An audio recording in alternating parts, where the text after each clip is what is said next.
Hi, American Lit students. I'm hoping to clear up some confusion about what you're doing as far as your major writing assignments in this class.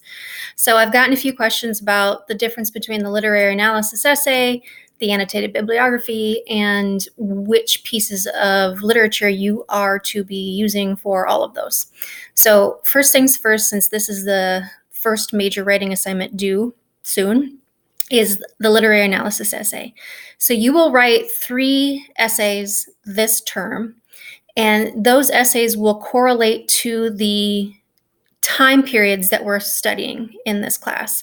So your first essay, you should select a piece or pieces from an author we have read together in your Norton anthology from the time period of 1865, so post-Civil War, to 1914, right before the First World War.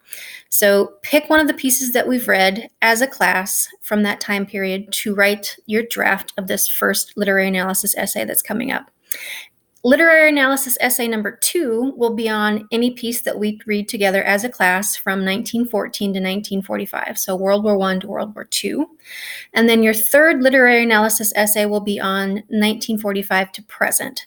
So if you want to look ahead at the course calendar that I have posted on Blackboard under the syllabus area to see which selections, which authors that you can choose from for all 3 of those literary analysis essays. If you have not already watched it, I have a couple videos on writing a literary analysis essay that I recorded via YouTube, in addition to some materials such as an outline template, some student samples. Those are all under the assignments link on Blackboard, and then the top folder that says essays and annotated bibliography assignment and rubrics. Check those out. So those are the essays. So you have 3 essays total that you will write for this class. The final assignment that you will write for this class is not an essay, but an annotated bibliography.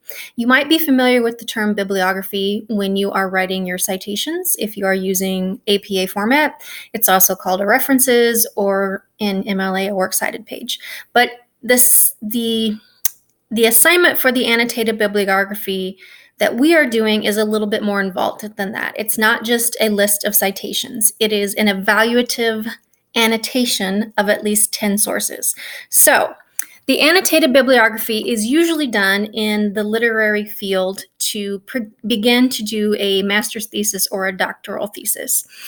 In many ways, the work that you do, since most of you are in the social work program, will at some point involve research. So you might have to go back and investigate the theories and the proposed methods of combating certain social problems, and whether those theories and those methods have been successful.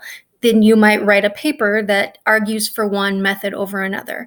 We do the same thing in literature. We find out what previous scholars have written about the literature that we are reading, especially since we are reading pieces that are over 100 years old. Many of them have pieces that have been written by scholars in the field who are contributing to this ongoing conversation that we have about literature and what it means and how to interpret it.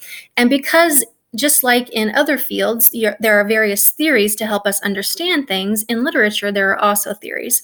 So we have things like feminism, psychoanalysis, Marxism, postmodernism.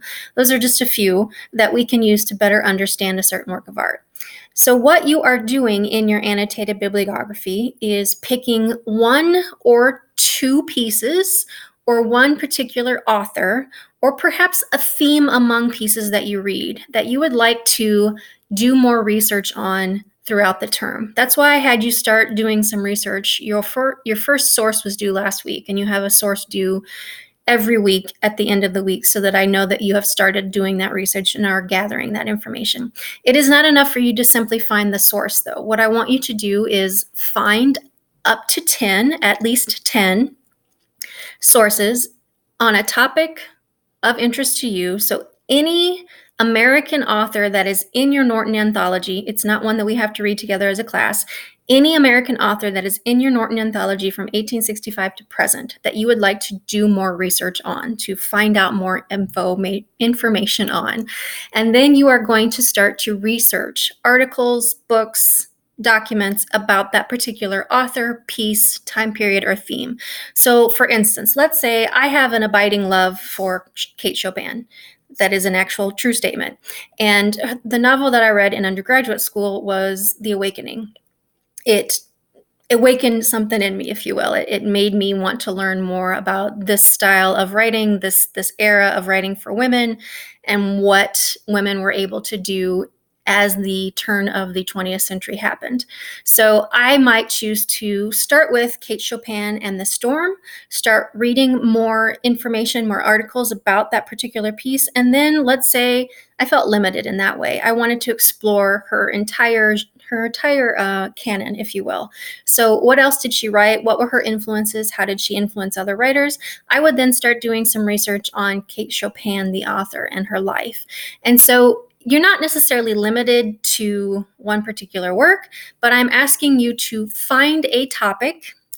Again, a piece of literature, two pieces of literature, an author, or a movement, or a theme between works that you want to do more research on. And then every week you're going to find an article that you think sounds interesting. Preferably you're finding them through the databases. You then read the article. You do a citation for it, remembering if you use the databases, there are those handy cite buttons, and then you have to actually evaluate what the article says. So this is encouraging you to use your critical thinking skills, to use your close reading skills, and it also hopefully will help you see a piece of work or an author in a multitude of lenses. You will be able to see what somebody says about Kate Chopin using psychoanalysis. You might be able to see what somebody says about her using a Marxist theory. Kate Chopin came from a pretty privileged background. She wasn't really versed in what it meant to not have money, to not have wealth, to not have prestige. So she's only representing a certain class of woman during the 19th century. And what does she leave out? It's great for her to be able to write these stories, but she had a certain privilege that maybe other women in particular during that time frame wouldn't have had. So by reading these pieces of scholarship, you're able to then deepen your understanding of the work or the author, and then be able to put all of this together in your annotated bibliography. Now, the purpose, as I said before, of an annotated bibliography is usually to lead up to a bigger work. I'm not asking you to write a final paper for this class. I'm asking you to get into the habit of doing research, evaluating that research, because I have no doubt that in your future lives, you will be doing such. You will be going to the library databases, trying to find a lot of information, trying to evaluate them. And this is a really handy way to keep track of what you've read, keep track of how it's useful, and to then have it in all one place. So 3 literary analysis essays, 1 annotated bibliography. And then, of course, weekly you have journals and discussion boards that are worth smaller points. But the major points in this class are the 3 literary analysis essays and then the final annotated bibliography.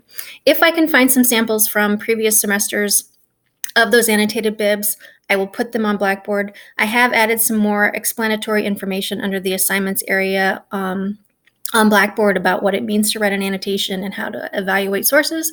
So hopefully this clears up some confusion, but please do ask if you have more questions or confusions. If you want to meet online via Skype or Zoom or on the phone or in person, I'm happy to do all of those. Just let me know, and hopefully some of the materials I add to Blackboard will help.